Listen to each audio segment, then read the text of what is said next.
Hello everyone, welcome back to Anti FPL, and we're going to take a look at the community's game week 4 and look ahead to game week 5. Here is my team, the Savannah Bananas. We got an average kind of score, 38 points. Now, previous season's 38 is a disaster game week. Now in the DEFCON era, 38 is actually average, and I'll talk more about that later. Our Captain Walker with 4-pointer, very good. It was nearly a lot more, because Salah scored that last minute goal, which saved a lot of us in the community. 𝐂𝐄𝐄 getting a clean sheet, not so great. Also Henderson with the 6 points, 𝐂𝐄𝐄𝐄 with 6, and Berrier, despite getting a yellow card, walking away with 4 points, which is ridiculous, but that's the DEFCON era. At least we're doing good in the striking department, with Wilson and Raul both getting only 1 point. I did have Vice Captain Todibo no-show once again, so he's on the chopping block for me this week. So a quick look at the best team of the game week, our kings of the game week, Notting Your Mum's Forest with 22 points, an absolutely amazing score. Like most people in the community, Captain Walker got pretty lucky with the, or unlucky, with the red card for 𝐂𝐄𝐄𝐄. 𝐓𝐇𝐄𝐄's turned out to be an excellent anti-asset so far. Also Wilson up with a 1-pointer as well, with nobody in the entire team returning. That is a very good game week. Also a shout out to the Pear Tree Pub, who did just 1 point worse off, 23. Also another near perfect game week. Now to look at the Triple Captain King. And our Triple Captain King this week is Sack Potatoes. 4 people used their Triple Captain chip in the community in Anti-FPL this week. And all 4 of them put it on Kyle Walker. He was the guy I said in my video that I was tempted to put it on. In the end I didn't, and I'm okay with that.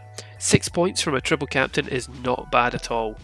If you consider 2 points being a success for a defender to walk away with 2 points, so you put your triple captain on that, you've got to say that's a success. Very well done. Look now at Darwizzy Forever that had 42 points, but actually it's 69 because they got punished for having an amazing 7 players not play, including both of their goalkeepers. Extremely unlucky. And finally, our bench booster of the week is ironically also our worst player of the week, 𝐂𝐇𝐄𝐄𝐄, scoring 63 points plus a 9 on that for having an inactive player. As we have a little look at their team briefly, not so bad. A couple of returns in there. Foden, very unlucky with Foden, and Holland as well. Mayenda did not play, so that's where the +9 comes from. And onto my team reveal. This is what your Savannah Bananas are looking at this game week. As it stands, this is the bus team. I have made a little bit of a adjustment in defence. I brought in Collins over Todibo. Todibo started the first game, played half the second game, and then for the recent 2 games he hasn't played a minute, so he had to go. I brought in Collins because I think the teams with the worst runs are Fulham, which I'm tripled up on, and Brighton, which I've already got 2 Brighton defensive assets, so I don't want to triple up on them. So it had to be the team that I think is the next worst, which is Brentford. And as the captain, he's probably going to get reliable minutes. Captaincy is on a goalkeeper just to avoid that DEFCON. And a roundup of our top 10 teams.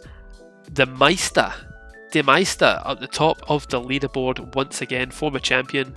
Bo has slipped down to 2nd. Then we've got another former champion whose name I've spelt wrong, I've missed out the L. Henning Primdahl, sorry about that. Paul Ellard in 4th, Mr. Milton, James Elgar. New to the top 10, Ross Farrugia. Kevin Dalton, Richard Owens, and B. Wills sneaks back in the 10th spot. This is how they look on the website. I'm happy enough with my 16th place there. I'm getting closer, I'm getting up there. But when I said that my 38 points was average, it did sound a little crazy, but when you look around me, just below me 55, above me 41, 48, 47, 40, 54, 48. We've got some big numbers here, 45, 41, 49 in 2nd place. There is no hiding from the DEFCON cheese this year. It's going to be a high scoring affair, which is going to make it a lot more interesting. If you've enjoyed this video, please do subscribe, and I'll catch you next time.